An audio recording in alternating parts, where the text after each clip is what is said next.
for participating in the 2025 SNAP Gala Awards Night. An evening celebrating the creativity of Canadian artists in our sixth biennial SSNAP National Archives.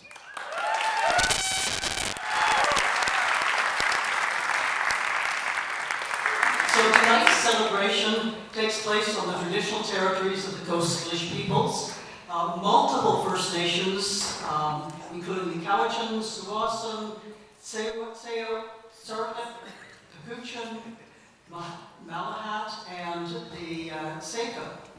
We acknowledge the land and also the peoples who had a presence here long before our arrival.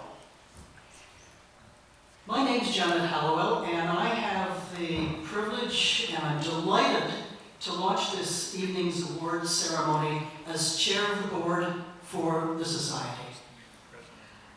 In opening, I want to thank the many people who brought this dream of an open, inclusive National Art Prize to fruition, and to welcome the many, I thought there were 24, but I think we're now up to about 26 or more SNAP finalists who have joined us for this evening's celebration.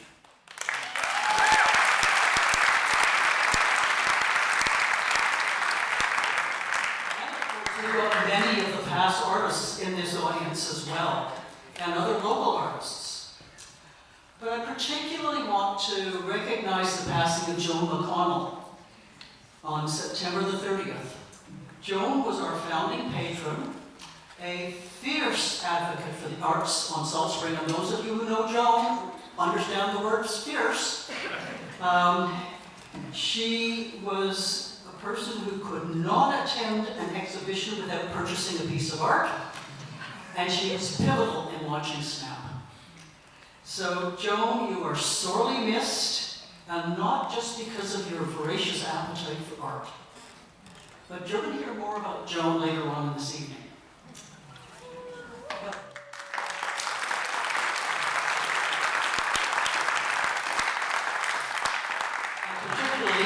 Her daughter. Now, in addition to recognizing our remarkable finalists and announcing the winners of the many awards that are going to be profiled tonight, we are here to recognize the creative spirit of artists across Canada. So let's take a moment to reflect on why art is so important in our lives.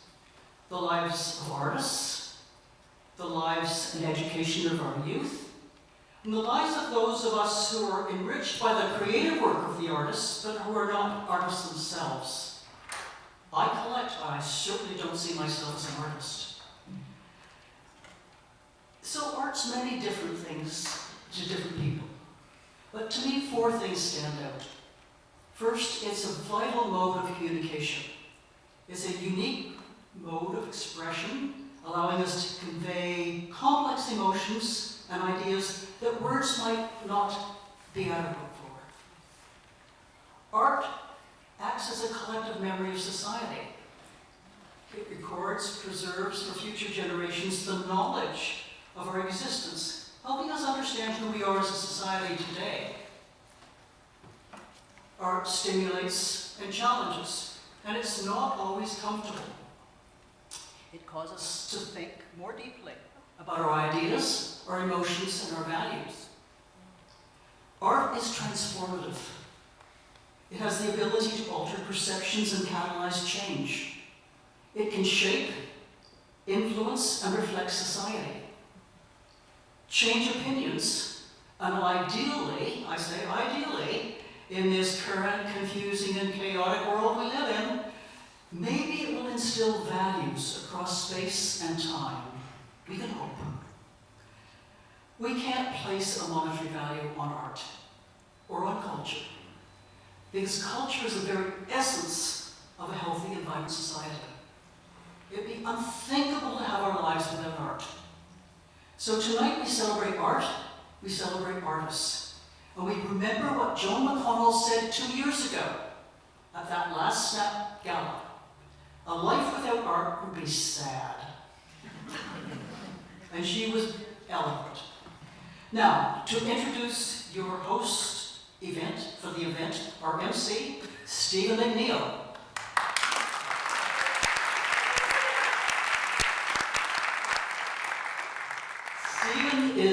Chief Curator and Director of Exhibitions at the AGGV, Art Gallery of Greater Victoria. I've actually learned to say that finally. He is a neighbor and he is a friend of SNAP. He is a curator and art historian specialized in Canadian art.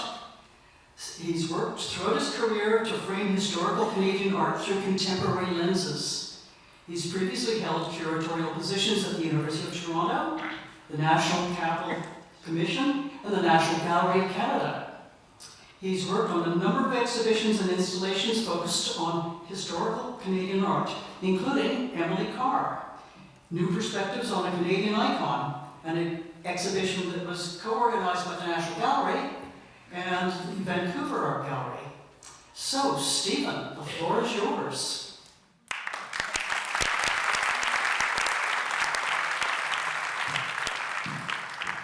Thank you, Janet, for that very warm introduction, and welcome everyone. I really am thrilled to be here to help celebrate the Salt Spring National Art Prize. It's a great honor to be here.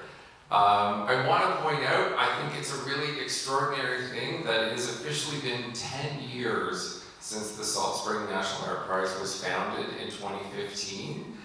And there have been 6 iterations of SNAP, because of course it isn't an annual.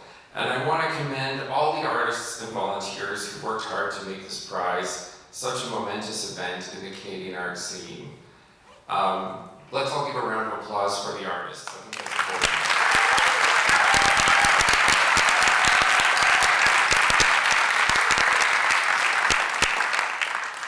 So, just to give a few words about SNAP, since its founding 10 years ago, SNAP has grown in its engagement with artists from across Canada. And from the very beginning, SNAP has had 2 main objectives.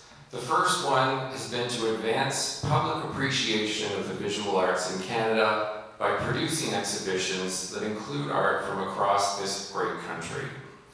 The second one is to celebrate and provide a venue for artists based right here on Salt Spring Island. And to deliver this vision, this year SNAP has mounted 4 exhibitions on Salt Spring. And just to clarify for everyone, there's the National Salt Springs National Art Prize exhibition. This year, there was an intake of 1,800 submissions. 52 artists had their work accepted into the finalist exhibition, and they were all determined by an independent jury of 4 eminent Canadian artists, curators, and collectors, most of which are here tonight, and you will get to hear from later in the evening. There's also the Parallel Art Show, which is here in this building at ArtSpring, in which another independent jury selected 51 artists from among the 1,800 SNAP entries. And these are all, the ones that you see here are all from Southern Gulf Islands. And this really celebrates the exceptional creativity of our local artists. There's also the SNAP Youth Exhibition, a juried exhibition of works by 19 young artists, all students from the Gulf Islands Secondary School. These young artists represent a glimpse into the future of what contemporary Canadian art might be. And there's also a 4th exhibition this year, offered in collaboration with the Salt Spring Gallery, and this is a new one called the Salon des Refus. Together, these 4 exhibitions recognize and nurture artistic creativity and originality in the visual arts. They also engage us all to think about art, and I'd like to think to discuss art. In addition to the jury prize, So tonight we celebrate art and artists, and we remember what Joan McConnell said at the last SNAP Gala, a life without art.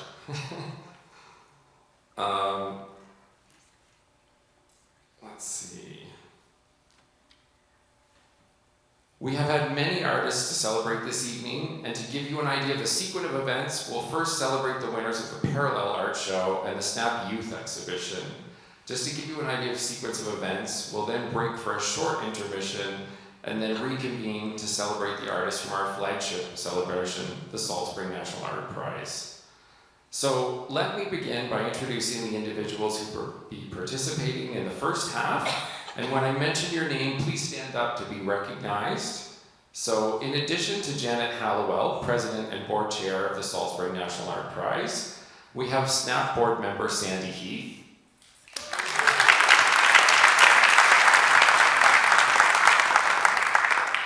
We also have the jurors for the Parallel Art Show, Kim Pollard,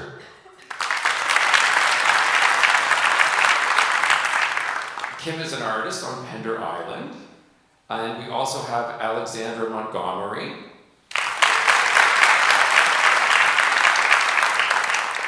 Alexandra is a leader in the arts in BC and a former director of the Bill Reid Gallery in Vancouver. And then I was part of that jury as well, so I'm doing double duty tonight.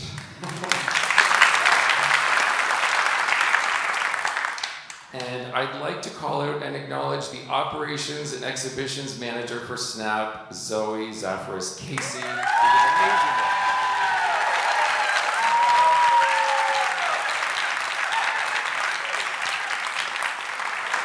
And finally, it's really exciting to have so many artists in attendance tonight. And I'd like to ask everybody in the room for a show of hands if you're a SNAP finalist or a past artist, past or present. Everybody show your hands and we'll give a round of applause.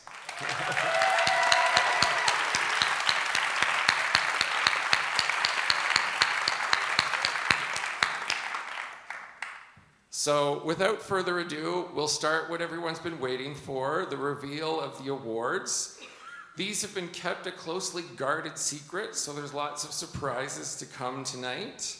Just a bit of housekeeping: when we announce your name as a winner, please do come up to the stage. There's stairs here, come up onto the stage, and then cross over the stage and you'll receive your reward here at the podium. And remember to turn out and face the audience for pictures. So we're going to start with 3 Viewers' Choice Awards for the Parallel Art Show, the show that's here in ArtSpring. These winners were selected from votes gathered from the public in person, and I'd like to invite Sandy Heath, director of the SNAP board, to present these awards.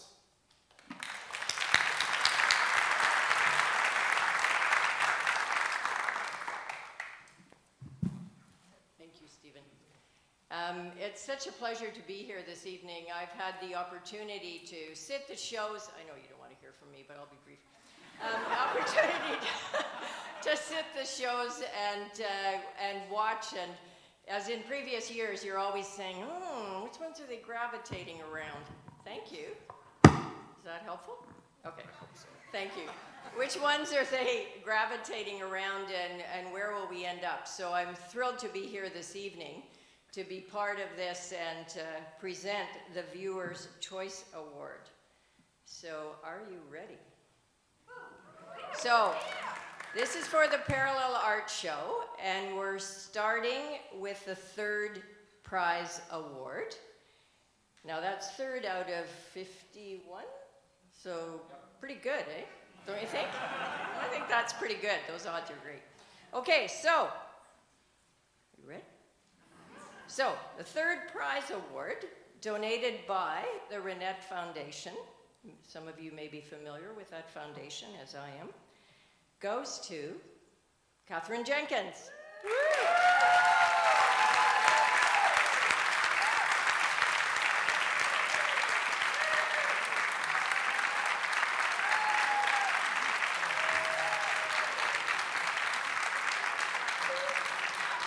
I know she's here. You don't have to. I just want to say thank goodness for art lovers everywhere.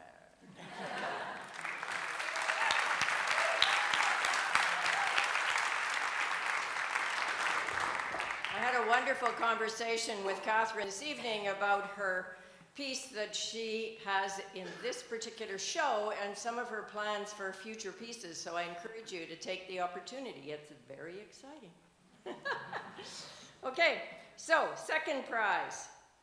So I'm very pleased to call to the stage Matt Adolph.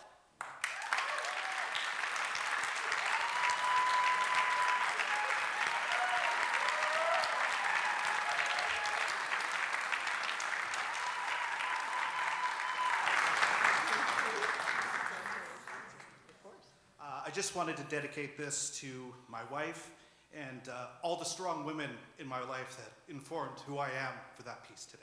Thank you.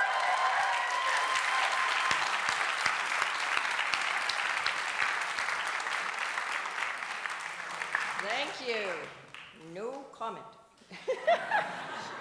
Thank you very much. Okay, so first prize. Who's? All right, yeah, drum roll. Okay, first prize goes to Gary Kay.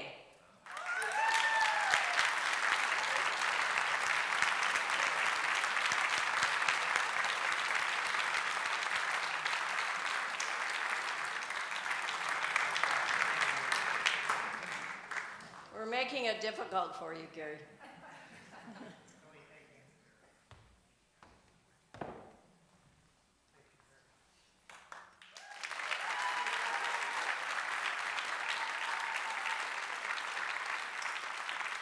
want to say anything?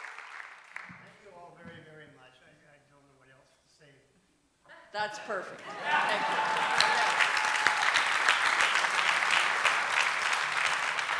And back to Stephen. Thank you very much, Sandy. That was wonderful. Thanks for getting things rolling. And now we're going to move on to the Matt Steffich Jurors Award. And this award was selected by a jury and marks the contributions of the late Matt Steffich to the arts on Salt Spring Island. Our sincere thanks go out to the jurors, Alexandra Montgomery and Kim Pollard, and it was a real pleasure to work with both of you. And I'd like to call you both to come up to present the award with me here at the podium.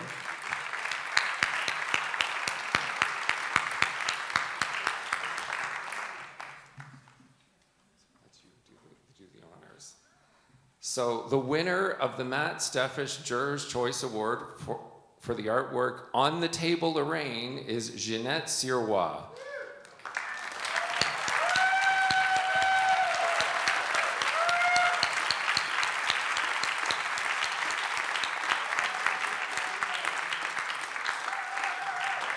And we just want to celebrate Jeanette and her wonderful work. Unfortunately, Jeanette can't be here this evening. She sends her regrets.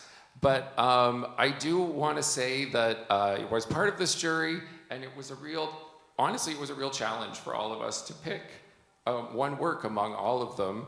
And we walked through the gallery several times and had many good conversations about art in the process of doing it. And I really want to commend you both for being great jurors, and I always learn a lot from doing a process like that. So in addition to celebrating really Jeanette's work, I also want to thank my fellow jurors.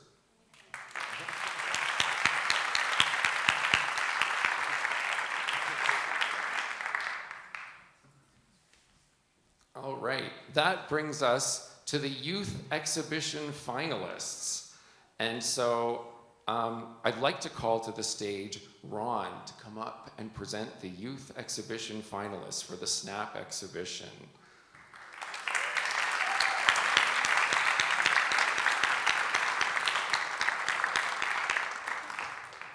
We had an incredible 56 submissions from students in grades 10 to 12 from Gulf Island Secondary School.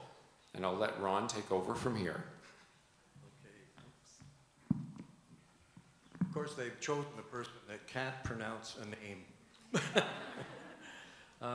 The Youth Award, when we first started doing the Viewer's Choice and the People's Choice at the shows, which was really an important part of the exhibition, we noticed, and we encouraged the youth to vote as well. We did notice that they voted quite different than the rest of us did, the adults. So under 18, we made it a separate category, because I think as an artist too, it's a great thing to see that that young people up and coming admire and like your work.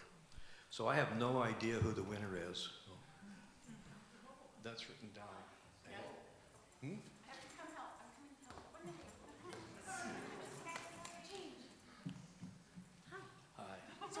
So this is for the youth finalist exhibition. Oh, I'm sorry. Thank you. You know, that's why they don't let me on the stage. So this, I'll talk about that. Thank you. Everything else I just said is actually true as well. But For those of you that haven't seen it, and most people I think I have, we have a wonderful exhibition from the high school of youth art at Mann Hall. And we've invited those artists to participate early on in the events. We had artists and Zoe and Veronica who went to the high school, talked to the kids there, and then artists worked with them through the year to have them work on the pieces which they then submitted, and some were chosen to be in the exhibition. Then independently we had them voted on as well. And so this is the winner from the youth exhibition. Got that right, Zoe?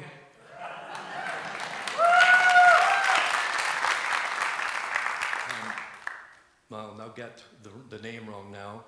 The winner is Emma Duganall. Dougal. Emma?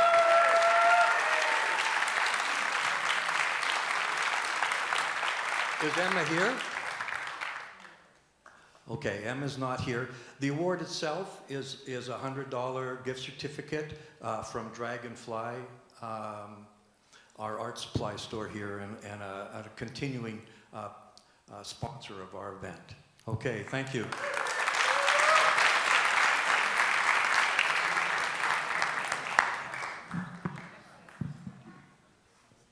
Thank you very much, Ron. We also want to take some time to thank all of the people that have contributed to SNAP. Managing this extraordinary initiative is a complex work of love and commitment for an enormous number of people. So I'd like to ask Zoe, our SNAP Operations and Exhibitions Manager, to come up to the mic and acknowledge a few people. Come on up, Zoe.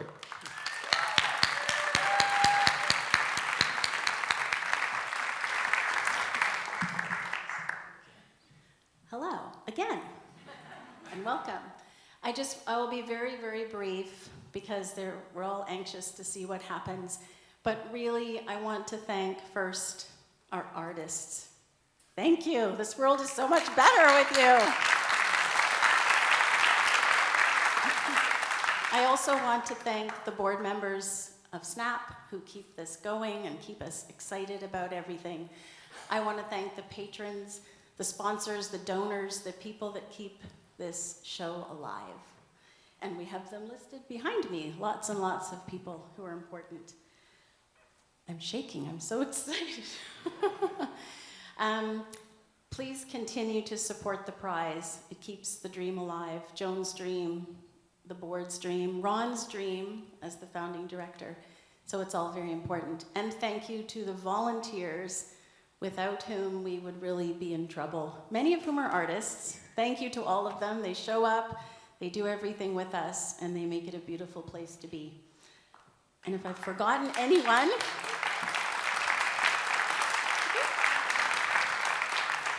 and a quick little shout out to my husband who is here in the back row somewhere, I think. Neil. He helps me, he saves us, he's constantly supportive, he's voluntold to do a lot of things. Love you, babe. Thanks, everyone.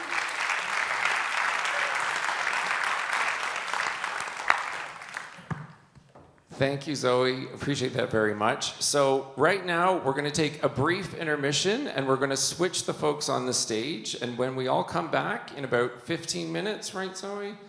We're going to get into the awards for the Salt Spring National Art Prize and hear from our National Art Prize jurors. So see you all in 15 minutes.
So welcome back, everyone. Thanks for coming back after the break. We're now ready to present the Salt Spring National Art Prize Awards. Joining me on stage tonight, we have a panel of esteemed jurors from across the country, and each one of the jurors have chosen an artist, and we're going to introduce them separately in a few moments and have them celebrate their choice and speak to the artist as well. And it's really the exciting part of the evening, so I'm very much looking forward to that. But before we go ahead with that, we're going to do the People's Choice Awards for the SNAP exhibition. And the first of those is the winner of the online People's Choice Awards. Some of you might not realize, or hopefully you do, the People's Choice Award, there is one of them that's chosen through an online vote open to anyone in Canada. So we get a lot of votes for that one. And it's my great pleasure to present the award, or to announce the award. The winner of the Online People's Choice Award is Jessica Winters from St. John, Newfoundland.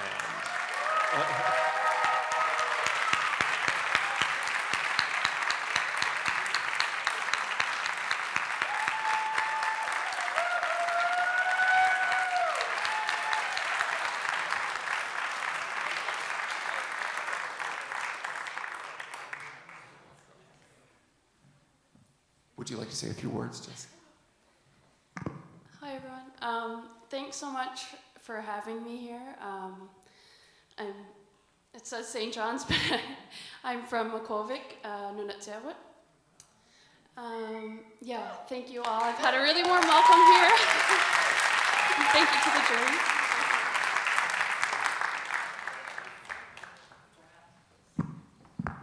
Congratulations.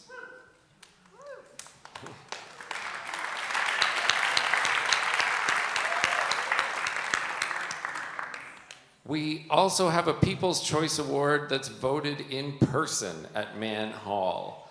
And for that, I'd like to invite Ron Crawford to come up and announce the winner.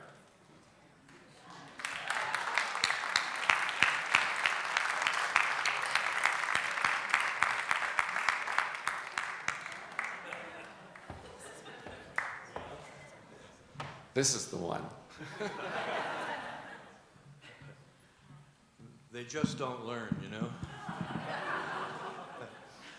I don't see the wonderful...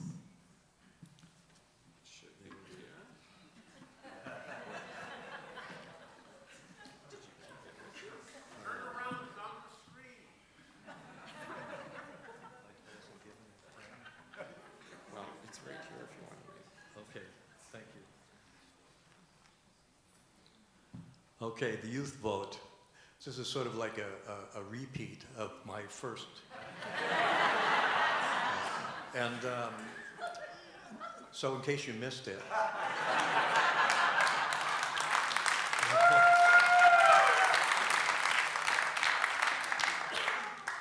The Youth Award, it's been a wonderful experience having the young involvement by the artist in choosing work and having the school groups come in, many school groups, and seeing the response has been one of the highlights of hosting the exhibition. So the winner of the Youth's People's Choice Award is Anna Belafort.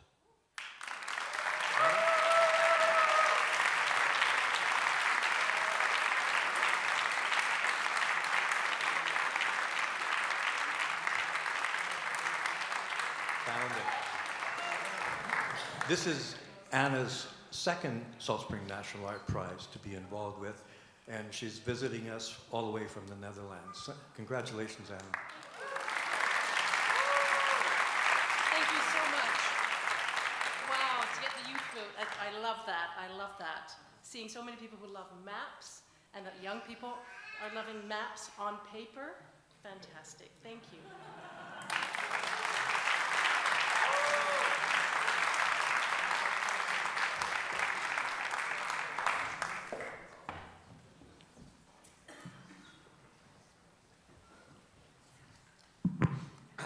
Thank you very much. So we have some more People's Choice Awards from the SNAP exhibition. And we're going to invite Zoe back up to the stage to announce the winners. Zoe, please come on up.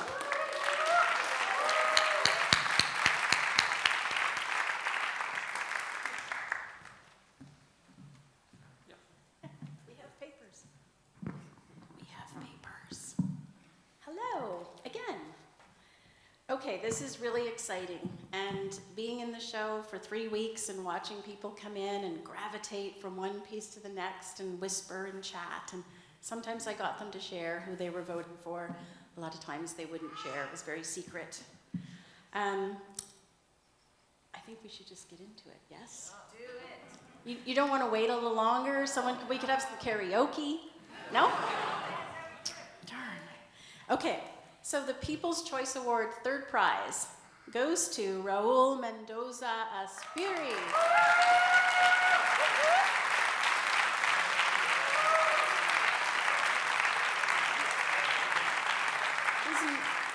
Unfortunately is not here tonight.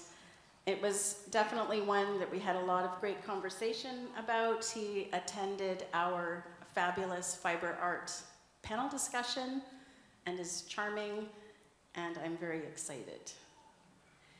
Okay, second prize. This is donated by Nina and John Castle. And the second prize, People's Choice Award, voted in person at the gallery, goes to Bettina Matskoon.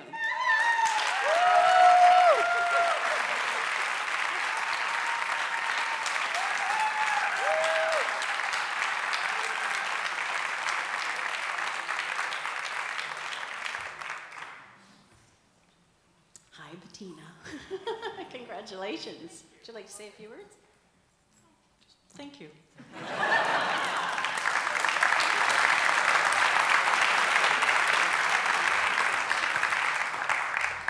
And the People's Choice Award first prize winner is Shoshana Green.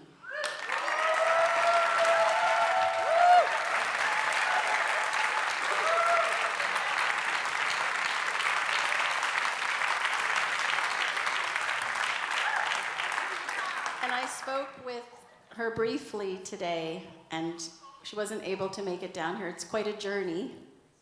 But she's very, very, very thrilled and appreciative. And then we will carry on. I'll hand it over to Stephen again.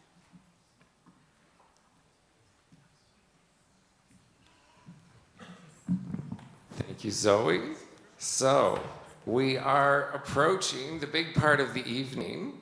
We're going to start with our 4 individual Jurors' Choice Awards for the Salt Spring National Art Prize. Individual awards have been selected by each one of our jury members, and we want to take a little bit of time to celebrate the process that went into making that decision and the works themselves.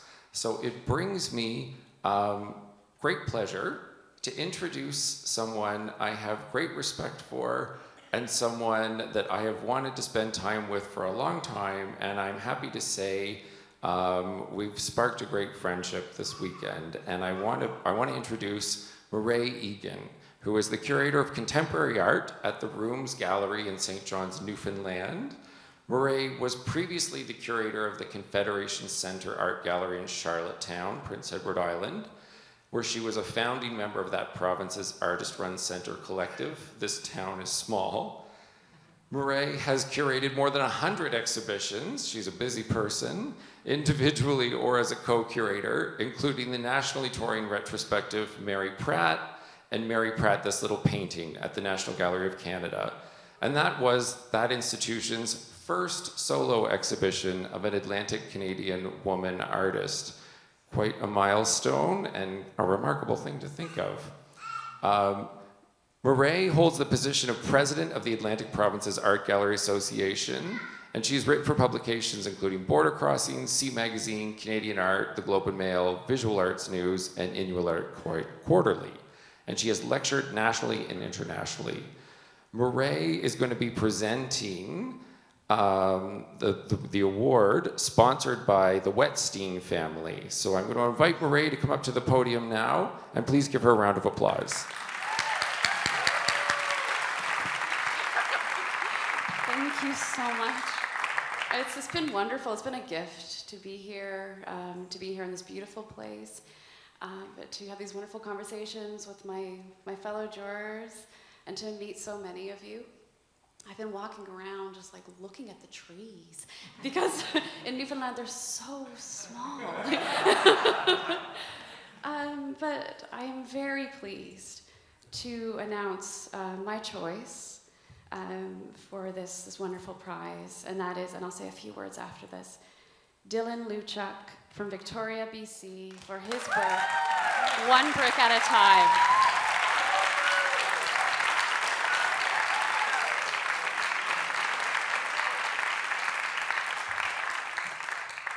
When I first saw One Brick at a Time, I was struck by its quiet power.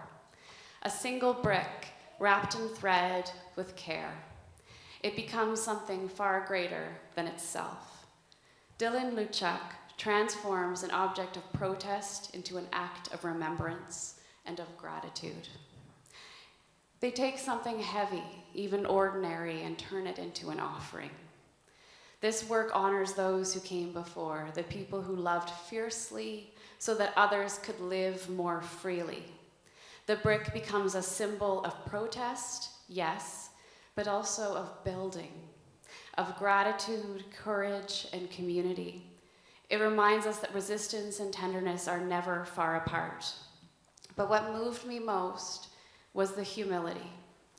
Through this work, Dylan shows that progress is made slowly, one gesture, one voice, one brick at a time.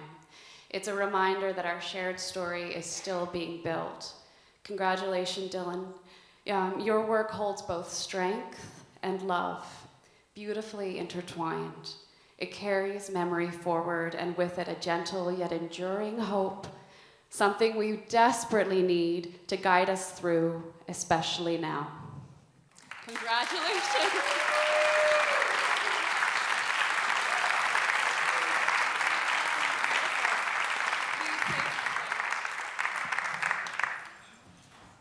First off, thank you everyone, and just for like all the artists here, it's also inspiring to see everyone and having these conversations right now, and it's just I just feel so honored and so lucky.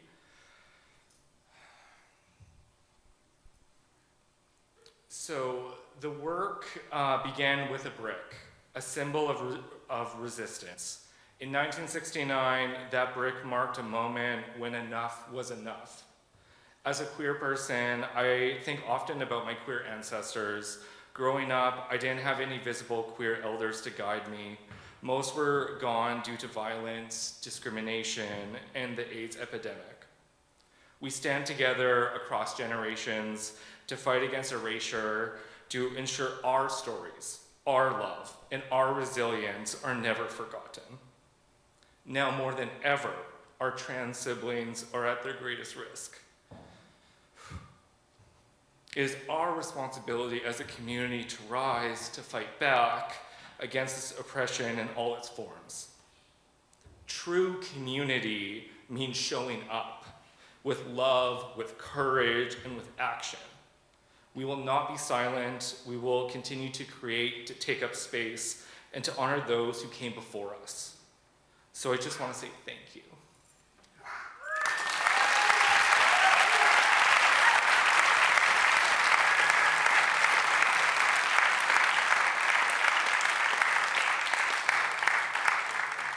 One important thing.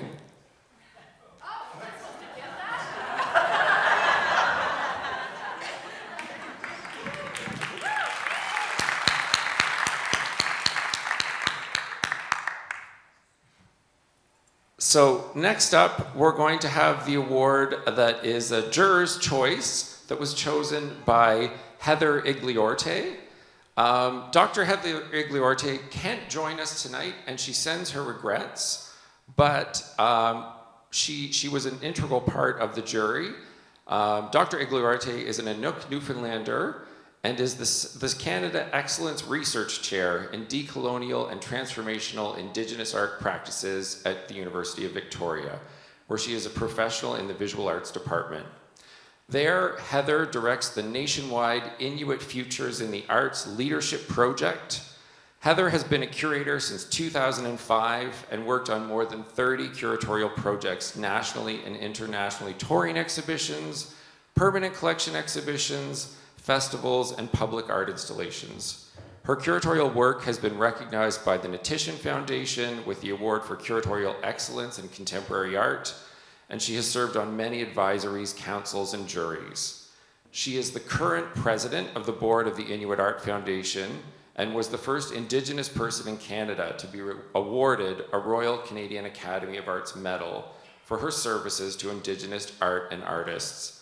And I have to say, Heather is such an integral part of the community in Victoria and such an extraordinary person. She's made a huge impact on our community in the time that she's been here, and I'm thrilled to have her as a presence in Victoria. The award that Heather selected is one that's sponsored and donated by the Wilding Foundation. And because Heather can't join us tonight, we're going to have Janet Hallowell from our board of directors come up and read a few words on Heather's behalf.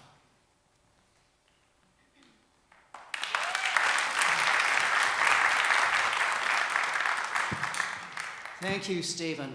And I had so looked forward to meeting Heather. She's got an incredible CV and what she's doing in terms of leading an Inuit resurgence of Inuit art and is extraordinary. So I suggest you take a look at her on the web. I did. So here we have the Jurors' Choice Award selected by Heather Iglesias, and that is for Mimi Gelman.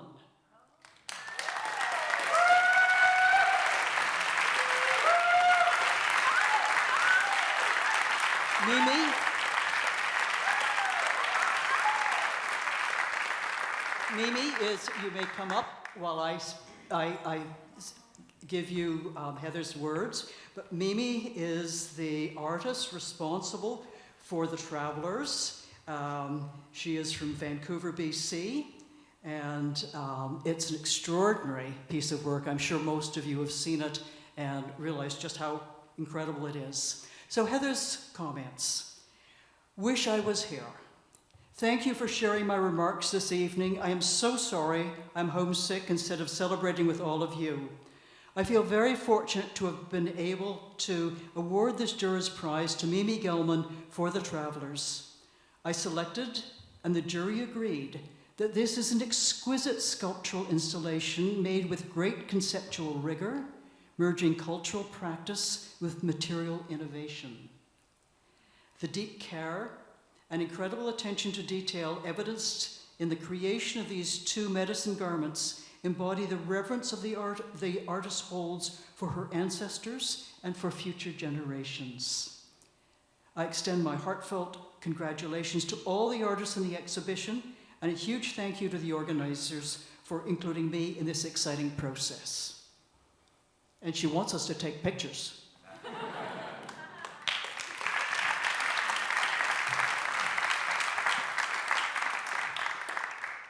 Wow. I'd like to thank the jurors and very much Heather Iglesias for this wonderful prize, this wonderful honor. Mostly I want to say how humble I am to be in such great company, such beautiful work. Every day when a new slide would come up, I'd say, that's my favorite. Beautiful, beautiful work. This work is an homage to my mother, Margot Vilbrun, a woman who was born in the Rat River Settlement, Manitoba, in 1929, in a time of great challenges for our people. And I know that she is watching me now. and I know that she'd be proud of this work that was done in her honor. Thank you so much.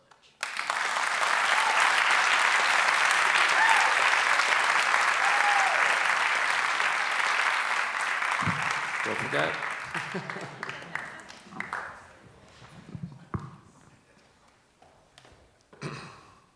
Congratulations, and thanks very much. We're gonna...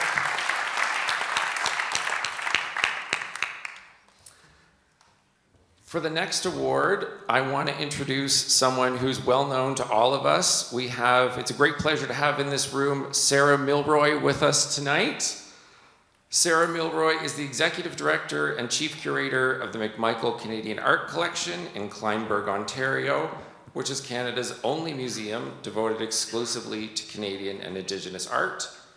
Previously, she has served as an editor at Canadian Art Magazine and as the lead art critic for the Globe and Mail. Her major touring exhibitions include From the Forest to the Sea, Emily Carr in British Columbia, David Mill Modern Painting, Early Days Indigenous Art at the McMichael, and Uninvited Canadian Women Artists in the Modern Movement. And in 2020, Sarah Milroy was made an member of the Order of Canada. So I'd like to invite Sarah to come to the podium and present her Juror's Choice Award, which is sponsored by the Family Foundation of Jack and Peggy Sloan.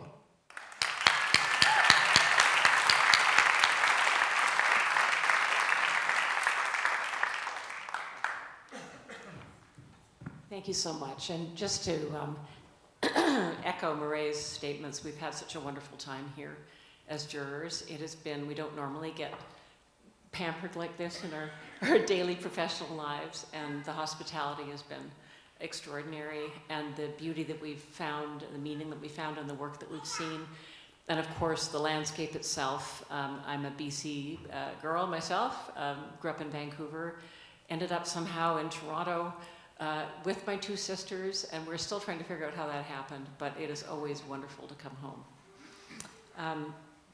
The artist that I selected for my award, I don't believe is able to be here tonight. Maybe I'm mistaken, but it's Cheryl Simon.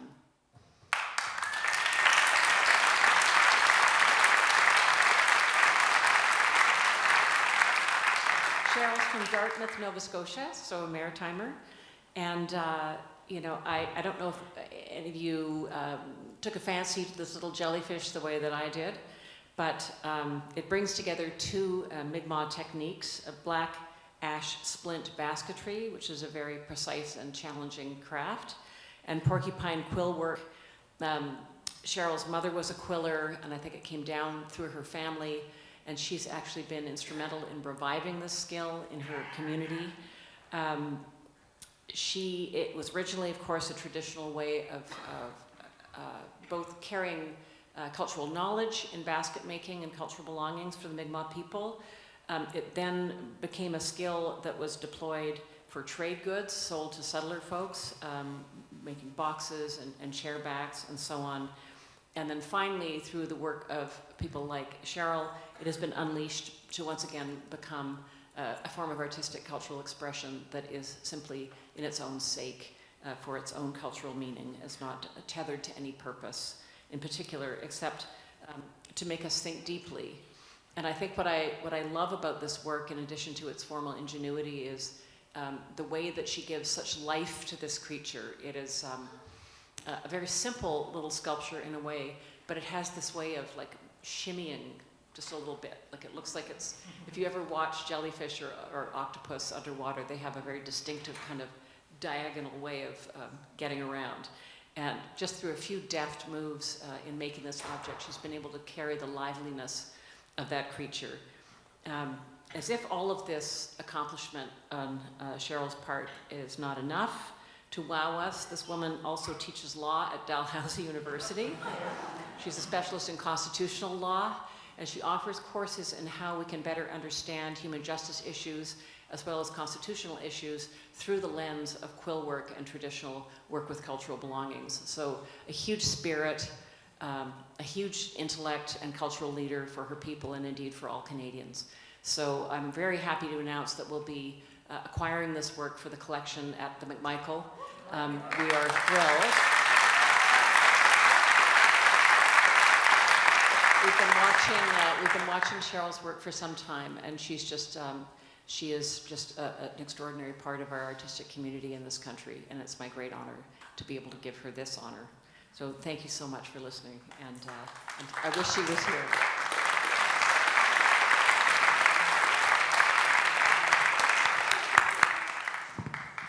Thank you, Sarah. So we have one more Juror's Choice Award to present, and I'm very pleased to introduce our juror, Dr. Kenneth Montague. Kenneth is a Toronto-based dentist, art collector, and the founding director of Wedge Curatorial Projects, a nonprofit organization. Since 1997, Montague has been promoting both emerging established artists by exhibitions and workshops.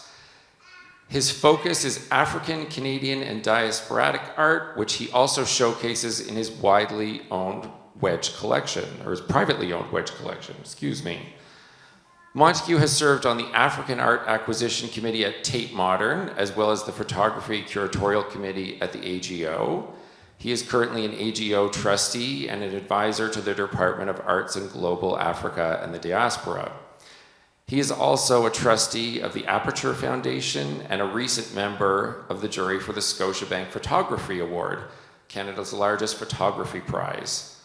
Montague is a frequent panelist at international art symposiums and has been invited to lecture on contemporary art at the National Gallery of Canada, the National Gallery, the other one, in Washington, D.C., and the Studio Museum in Harlem, among many other institutions. His curatorial projects include Becoming Photographs from the Wedge Collection and Position as Desired, Exploring African Canadian Identity. In 2021, the Aperture Foundation published the award-winning title, As We Rise, Photography from the Black Atlantic, a celebration of works from his own Wedge collection, an associated exhibition that is currently touring North America, and many of you probably saw at the Polygon. For his efforts in supporting the arts and his mentoring of emerging creatives, Kenneth has received an honorary doctorate from OCAD University, and it was very well deserved. It's my great pleasure to invite to the podium Kenneth Montague.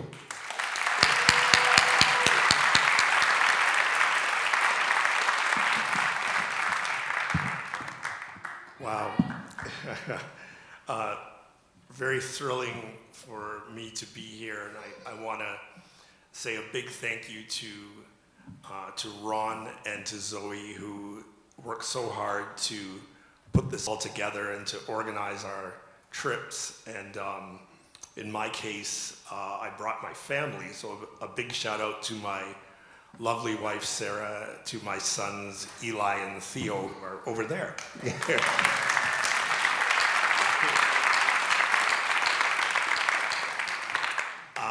I want to say, on behalf of my family, thank you to all of you. The Salt Spring Island community is really special. I think you all know that, but I need to let you know from the eyes of through the eyes of an outsider coming here. You know, my kids were like, "There's no McDonald's or even Tim Hortons, Dad." You know? Is a really special place, and you're keeping it that way and keeping the flame alive. And I want to say I'm blown over by the hospitality and the sense of community here, so thank you.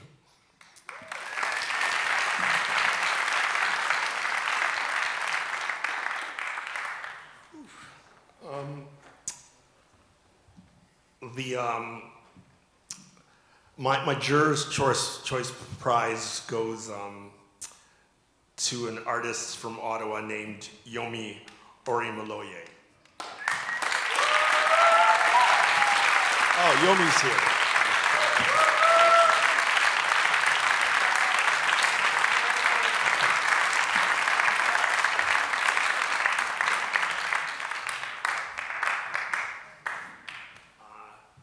I have to say, I've never met Yomi to this moment and had not been aware of his art practice until judging this contest. And I have to say, it's interesting, even though my focus as a collector has been on Black Canadian artists. You know, I'm in Toronto, he's in Ottawa. I didn't know this artist, and I think even coming to this event, I don't know if you all realize we didn't know the names of the artists. It's not a contest about artists, it's about the particular artwork that's submitted. And I saw that name Yomi, and I thought, is that a Japanese name? And it's a Nigerian name, as it turns out. But so it was an extra thrill to find out that in fact you are a Black Canadian artist, and that you're an emerging artist who is using ideas and tropes that speak to me, but I think speak to everyone. When I see that work, and I hope you're seeing it behind me, it's that kind of special feeling when you see an artwork and you can hear the music, that kind of thing. You see the work, you can feel and hear the sound. I felt music in the very distinct lines and geometry. I felt a real sense of a kind of a new way of composing an image. I was really blown away by Yomi's use of color, and also a certain restraint in the use of the color. So many patterns I find in the work. It's a very complicated and yet simply presented work, and that's a very difficult trick as an artist, as you all know, to make deep and thoughtful work that can be presented in such a concise way. And I want to actually read the statement around the work, and I think you'll understand why it really felt special for me. Yomi says, in the painting's called You Have Your Mother's Eyes. He says, you have your mother's eyes is something I've heard my whole life. Frankly, I do. But perhaps it transcends mere looks. Over time, I've come to see the world through her eyes too. This painting leans into that resemblance, not just in appearance, but in the things passed down, strengths, fears, beliefs. It explores inheritance beyond the physical, the things we pick up just by watching the people who raise us. So I got almost teary when I read that, seeing the piece in person, coming here for the first time. It was very endearing, thinking about that bond between mother and son. And I was very moved. It's interesting, all of us as curators, and particularly as a collector, are so drawn to work for the visual beauty, for the aesthetic pleasure. And it's actually the statement that Yomi gave that really brought me over to think of this work so highly. So I want to present this award to you, and I hope and wish for you that more people will see your practice and recognize the beauty and the specialness of your work. Thank you, Yomi.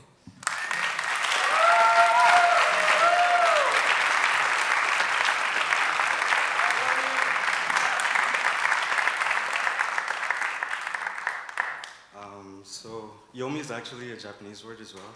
It means death, not to be morbid. But I just want to say thank you to everyone here, to all the jurors, and congratulations to all the finalists, and to everyone here. It takes a community of art lovers and artists alike to make things work, so thank you.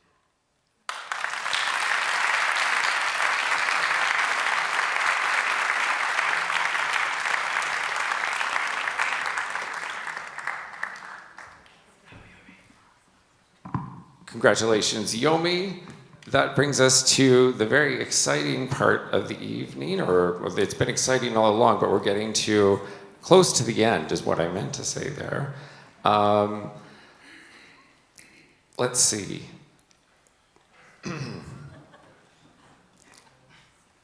It's now bringing us to the point where I'm going to invite Ron to come back up to the stage. Did you get the wrong one?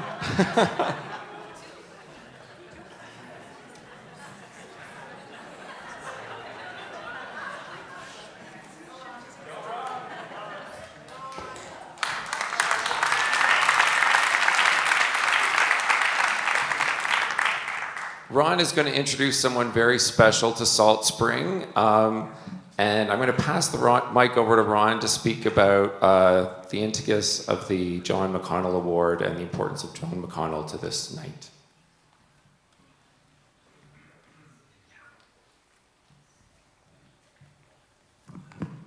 Thank you.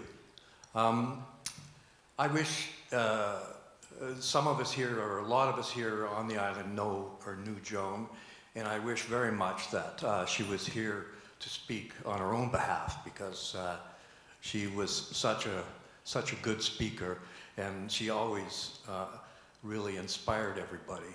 I know in the last show, and 2 years ago, when we were here up on the stage, you know, there was some debate, because Joan was 99 years old this year, soon to be 100. So there was some debate as to whether or not we should have Joan speak, or just maybe wave or something, you know. And well, you know, and it was going to maybe be my job to introduce Joan. And I said, okay, I'll introduce Joan, but do you think I'm going to be able to stop her from speaking? So she came up and she said a few inspiring words, as she always did. So on a personal level, I so much miss having her here. Right from the beginning, she was instrumental in making this all happen completely. Not just financially, which she and Janet have done, but emotionally, and those crazy first meetings. I mean, this show, this exhibition was put together by a crazy group of about 20 artists, and Joan. and you know, some of those people are here this evening. And there were pretty crazy meetings, and like herding cats. But what came out of it, I think, is an exhibition made by artists for artists. And I think that resonates here, and I hope it continues to resonate. And I hope even without Joan now, we'll continue to have the support that we need to make this happen, because it's so amazingly wonderful to invite 50 strangers, strangers as artists, to come here and to enjoy them, and to have conversations with them, and to see their work. And I hope the artists that are in the exhibition, the finalist exhibition and the Parallel Art Show exhibition, really appreciate just how seriously people look at them and consider the works, and how important it is. You know, let's think about art. Art is a gift. I would always hear that, you know, you're gifted if you're an artist, or you got the eye. I used to get that. Did you ever get that? Oh, you got the eye. You know, it's like. But, you know, and artists do art, I think, for a lot of different reasons. And, you know, I mean, all the work is for sale. It's always wonderful to get paid for your efforts. That's one of the reasons. But artists don't do the kind of work that we see in these two exhibitions for money. They do it for a lot of reasons. They do it to present their identity, to present their message and their own personal gift. And they give it, I think, as a gift. And that is my own personal interpretation of art by artists. I think it is given as a gift, and I thank all of the artists very much for that gift. It's my privilege to introduce Gillian McConnell, Joan's daughter, an artist of great merit in her own merit, who's presently in the exhibition, the Parallel Art Show, to speak a few words to Joan. And I thank you all very much, and give you my friend, the artist, Gillian McConnell.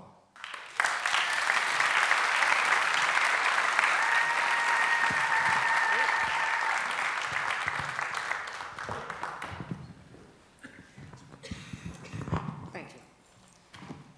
Thank you so much, everyone, for coming. I thank everyone who has made this show over the years what it is, and it wouldn't be what it is without everyone involved. All the artists, the volunteers, the inspired people who came up with the idea in the first place and thought, can we make this happen? And thought, well, it was Ron who came along and said, yeah, I'm ready to make it happen, and I'll be your fearless leader. So here we are today, 10 years later, and well, actually more like 13 years later, because it took a couple of years to get the first one off the ground.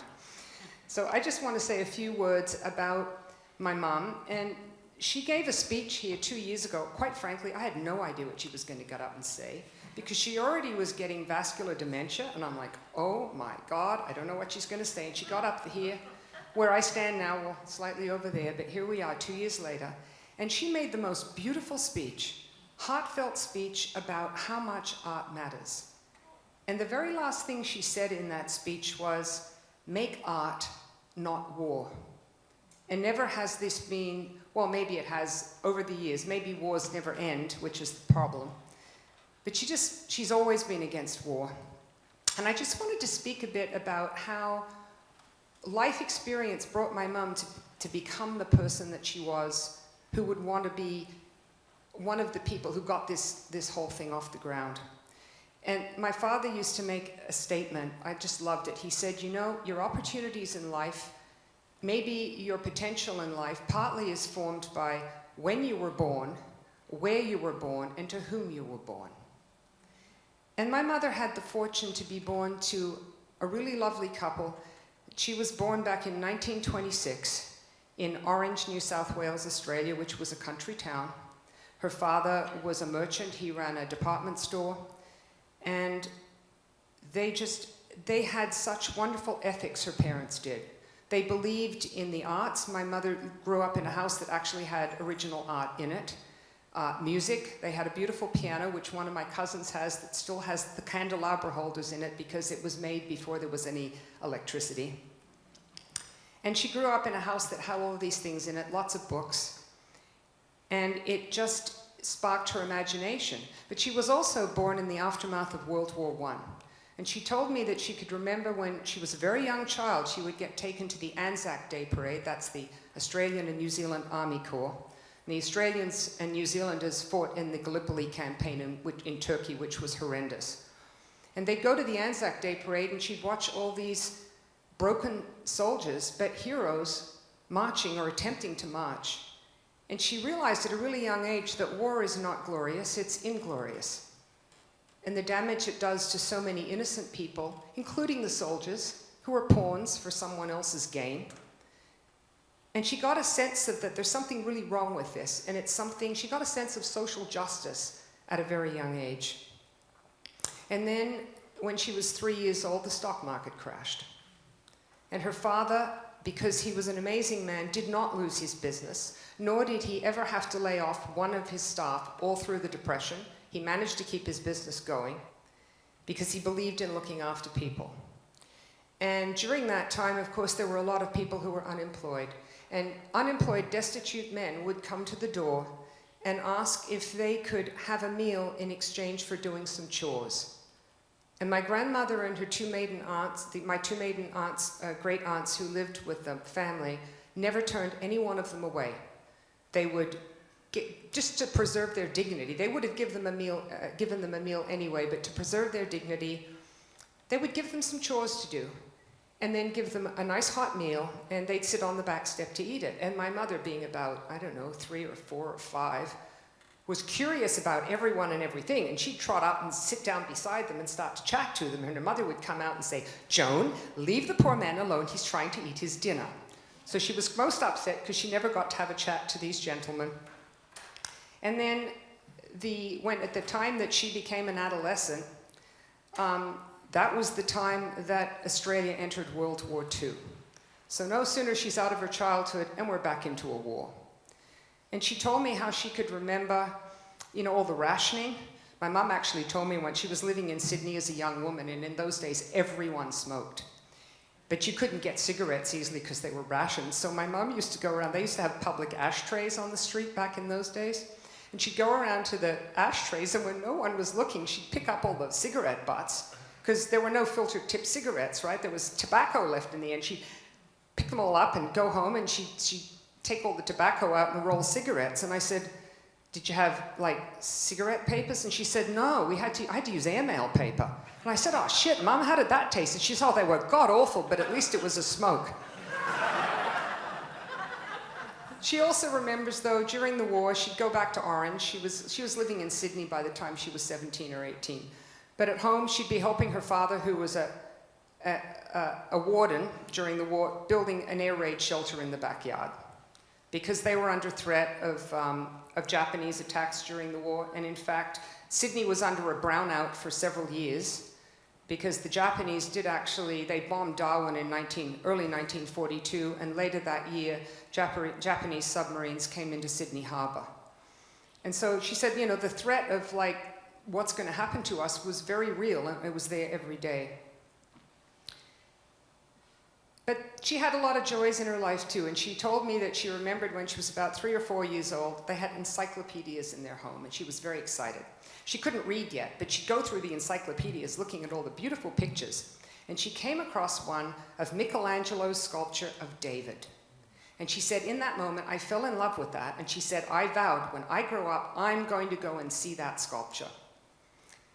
And she had music in the home, like I said. Her father had actually been an actor before he was married as a young man, and my mother inherited his skills in that regard, and she did a lot of acting and directing. She was a founding member of the Cooma Little Theatre.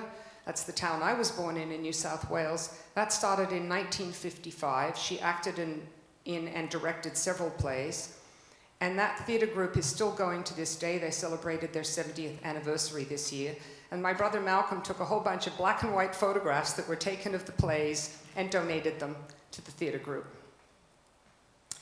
When in 1964 we moved to Canada from Australia, and in order to do that, well, my father was a civil engineer. He worked designing very large hydroelectric dams, and they had a huge project in Australia in the Snowy Mountains at the time. By 1964, the design work on that had all but finished, and my mum said, you know, we haven't really got a future here for your career. So they rustled some money together, they got on a ship, they sailed over to the UK, and they went to an international congress of large dams in Edinburgh to find work for my father. And on the way back, they came to Canada. He was offered a job in Canada. So in 1964, they came back, they bundled us all up, and off we came on a ship to Vancouver, got in the train. It was so exciting because it was just before, it was in December, and we'd never seen a white Christmas. So we get on the train. I remember the next morning on the train, I woke up and I looked out the window and I said, Mummy, Mummy, Mummy, look at all the Christmas trees. Because there were these big fir trees outside and they were all covered in snow, and I thought that was really exciting. And so we moved to Niagara Falls, and then we lived in St. Catharines, and then my dad got transferred to Vancouver, and we almost stayed here, but we were in North Vancouver and all it did was rain. I don't know if any of you have ever lived in North Vancouver, but my goodness, does it ever rain. And then my dad got transferred to Montreal, and my mum was in seventh heaven because this is 1967, Expo was about to start. Montreal was the only city in this country at that time that had really good food, really good wine, fantastic theatre. It just had everything, wonderful culture, and she loved doing French cooking, so she could get every ingredient you could ever want.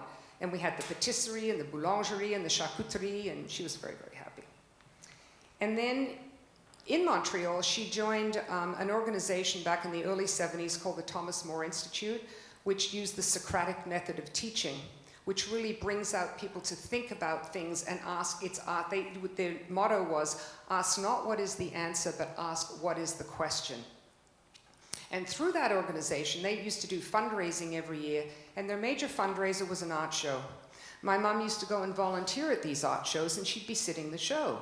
And that's when she started to really look at the artwork and think, well, I could afford that. I'd be helping an artist, and I'm going to help this institute. I'm going to start buying art. And that's when she seriously started her art collecting.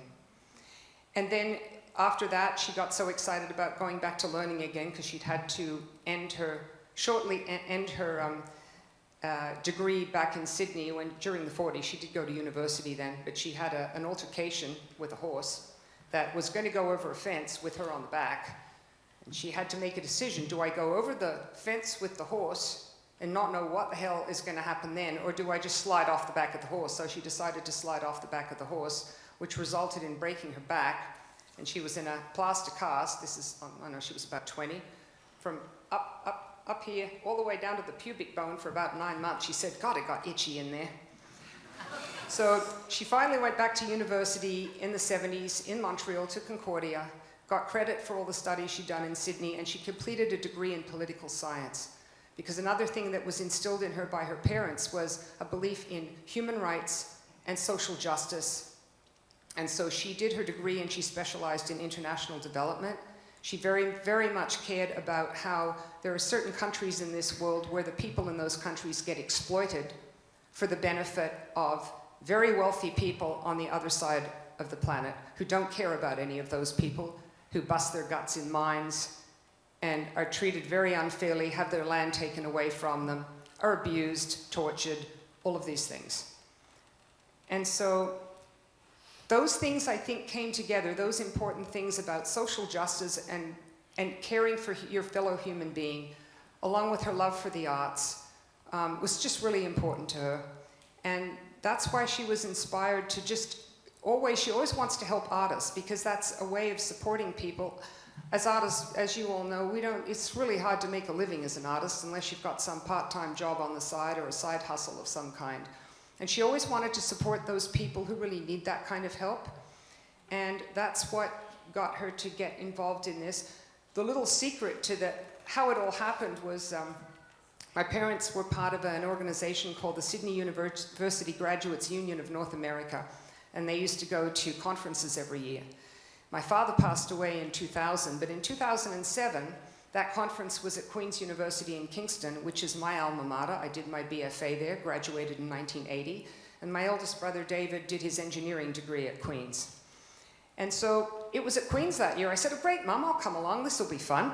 So off we went to Queen's, and that's when we met Julian and Karen Brown, who were the founders of the Kingston Prize for Portraiture. And my mum had never met them before. Julian was a chemistry professor at Queen's at the time. He sadly left us, passed in 2022. And he started that prize based on the Archibald Prize in Australia, which is the oldest one. It's for portraiture, and it was started in 1921, and it still is going to this day. And he said, there's just not enough art prizes in this country, and certainly not enough where anyone can apply. And that was my mother's thing. It's like, if we're caring about everything equity for people, anyone should be able to apply for these prizes. It shouldn't all just be ones where you get nominated in. So she said to Julian, oh, I wish we had a prize like this out west, like on Salt Spring. So he threw that down the gauntlet and he said to my mother, well, Joan, why don't you start one? In good Aussie fashion. So she said, my mother was never one to turn down a challenge. Oh no, you throw down the gauntlet? She says, oh yeah, I'll show you. I can do this. So she came back to Salt Spring. We came back and we chatted to a few other artists who were all on the same page, and we're like, great, we've got some impetus here. Then we talked to a few other artists and they were like, what? Why would you want to do that? And what's it going to cost? And how are we going to benefit and all this? And we thought, okay, maybe the time hasn't come yet. So we just parked it and we thought, they'll come around. It'll be all right. And 2 or 3 years later, Ron Crawford phones Mum up and says, Joan, are you still interested in that idea for an art prize? And she says, what, is the Pope Catholic? Of course I am. And so Ron, to in his great wisdom and courage, he had a lot of courage, he stepped up and said, great, I'm going to lead this steering committee into this wonderful prize, and here we are in a 6th iteration, 10 years later, still going strong. So please, everyone, and tell everyone you know, especially people who like are in corporations that have lots of money, keep supporting this prize, and others like it. Thank you so much.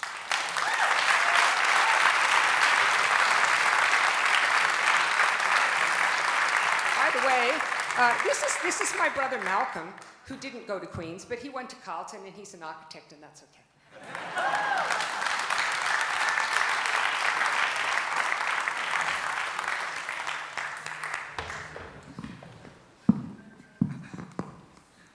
Thank you, Jillian. That was really moving and wonderful to hear all about your late mother, Joan McConnell, and I really appreciate hearing that tribute. It's such a big part of the SNAP residency, so thank you on behalf of everyone. Let's give her a round of applause.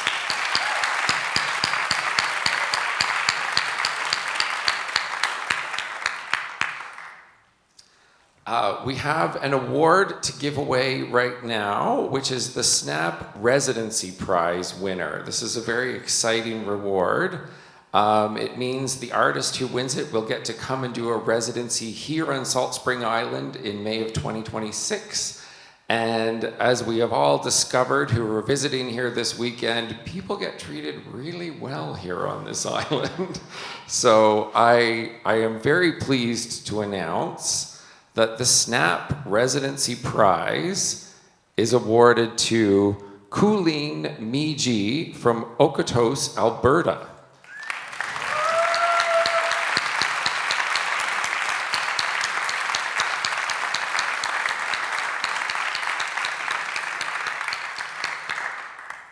Colleen, are you with us tonight? It seems not.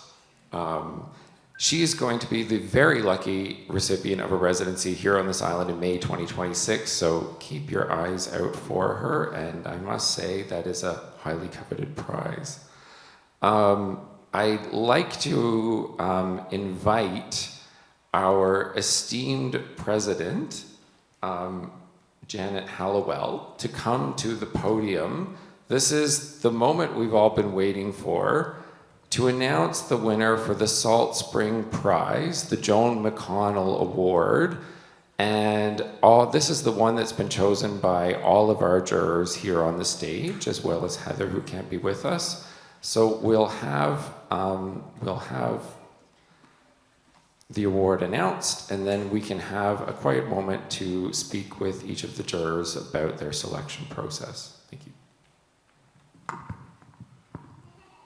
Thank you, Stephen. This is a wonderful opportunity for me to be on the stage to announce the winner of the Salt Spring Prize, the Joan McConnell Award. And this year, the winner is, drum roll please, Anna Gustafson from Salt Spring Island.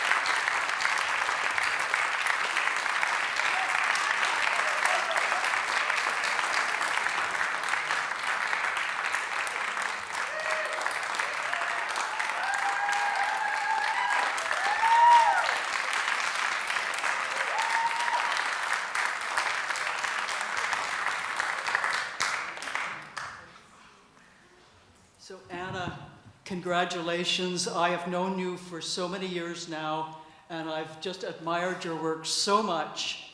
But before we give you a chance to say anything, and you may not feel like it, but at any rate, you may compose yourself, because I want to give our three jurors an opportunity to talk a little bit about why your work spoke to them. So I wonder if we could call on the collectivity of our jurors to spontaneously, serendipitously speak to this. So it's all yours. Thank you. First of all,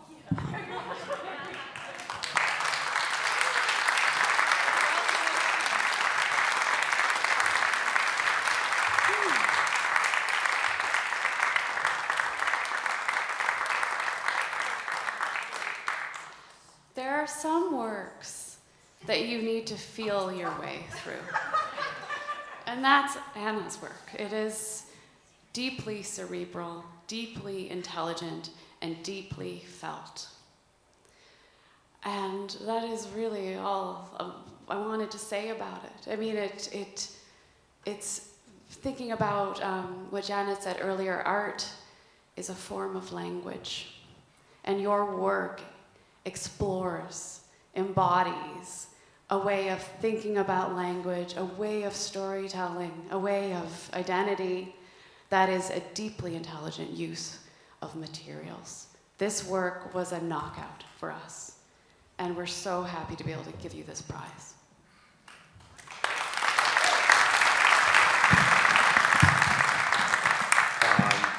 You know, we had to look at almost 2,000 works on our home computers and narrowing things down to a top 50. And it was very difficult, but there were certain works that stood out, and then there was this work that there was consensus among the jurors. It was in our top 5, all of us. of almost 2,000 works.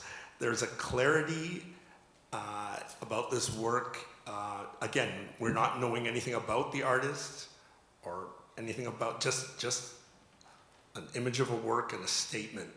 And I think that there's a certain rigor that you can feel in this work. Again, so simply presented, but the intention was there. It's like a really kind of like a new and very personal visual language.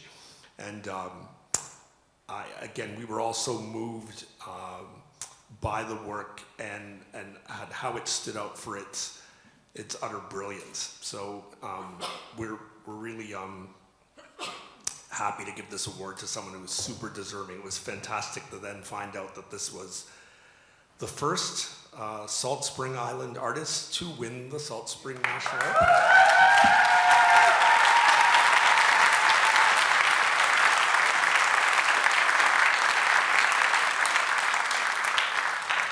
Super deserving.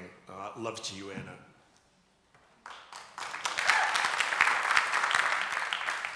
Beautiful words from my fellow jurors, but just to add that, you know, we talked about cerebral qualities in the work before, but it's also so sensuous. Everything about the way this object is made has been considered. It's the right scale, it's the right materials, her understanding of color, which is evident in other works that we've seen by her, is so extraordinary. But there's a way in which she's obviously using the making of art as a way of thinking through her relationship with the world. And when you go and look at the work in the gallery, you'll see that the piece is called What George Said, and it relates to a quote from George Orwell about the kind of erosion of truth in authoritarian regimes. And I know that Anna, you know, thinks very deeply about the place we're at in the world right now. And this work, for me, you know, there's the black and white with black. And I think what we're seeing in the world right now is that the same events can happen and be interpreted in diametrically opposed ways.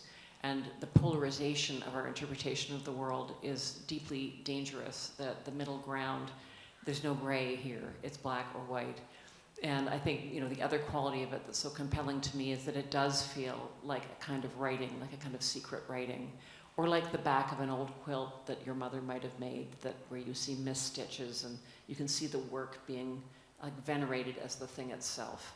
So for all these reasons, I hope I'm making sense to you all, but for all these reasons, we just found this work so profoundly sophisticated, so sensuously gratifying, despite the fact that it's black and white, the texture, the composition, it just sings. So congratulations from us all. We are really so honored to have met you here in Salt Spring.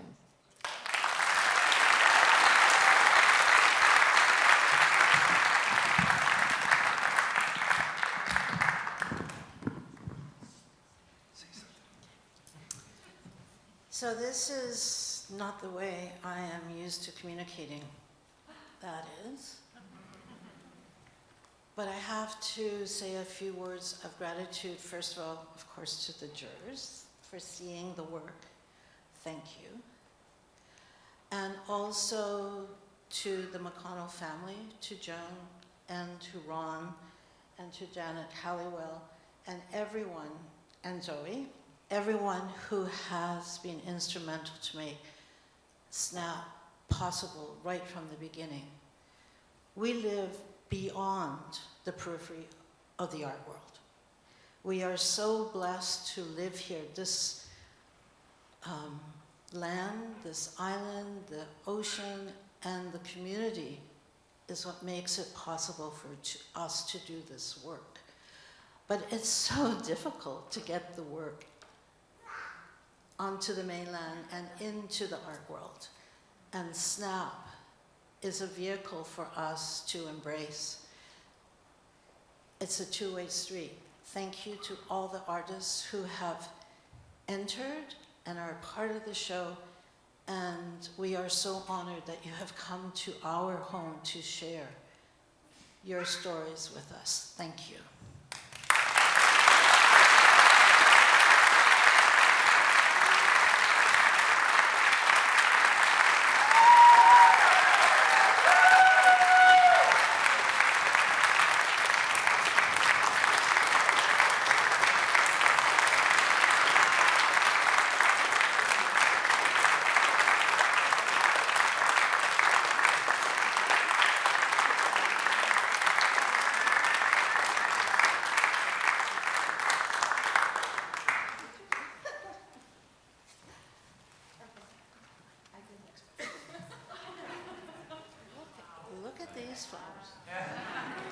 so many colors, not black and white.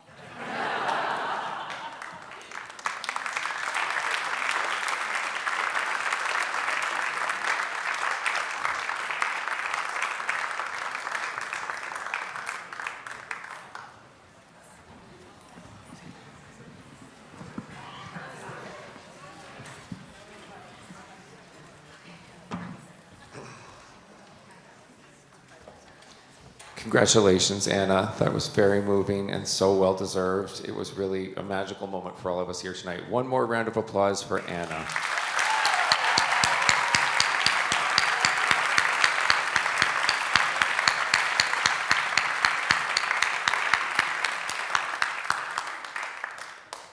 That brings us to the official close of the awards, but I do want to thank everybody who came out tonight, everybody who worked so hard on this event, everybody who's been a part of this event over the years, all of the board members, all of the volunteers, and especially all of the artists. It really is a spectacular thing that Salt Spring Island should be very, very proud of. And I think we should give a big round of applause to the artists and to everyone involved.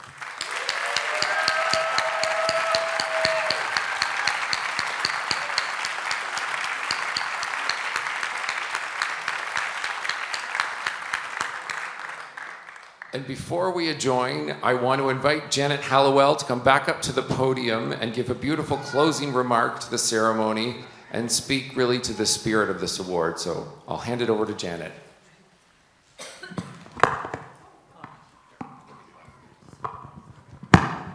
We don't want to break the technology, do we? Not at the end of the evening. Well, friends, colleagues, artists, it's been a super evening, and I'm just so excited by what I'm hearing and what I'm seeing. Thank you, Stephen, SNAP, past jurors, all of you who've joined us tonight. My congratulations again to all of our awardees. This ceremony is a fitting tribute to Joan McConnell. Her passion for art and her vision for Salt Spring becoming the anchor community for a national art prize. SNAP is now truly a great cultural accomplishment that's got both national reach and local impact. And that local impact is clear tonight. So to keep Joan's vision alive and thriving, I'm asking each of you to help sustain that vision through donations to SNAP.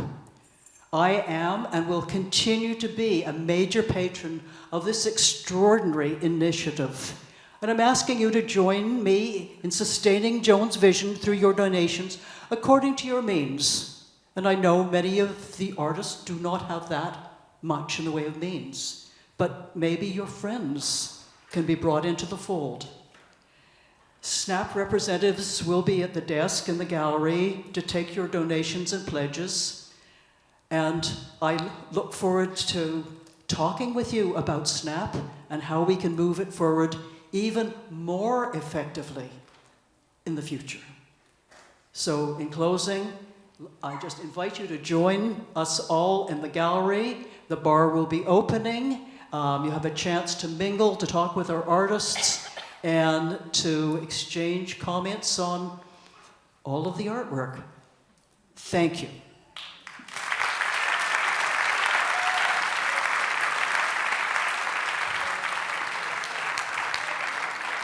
That's a wrap.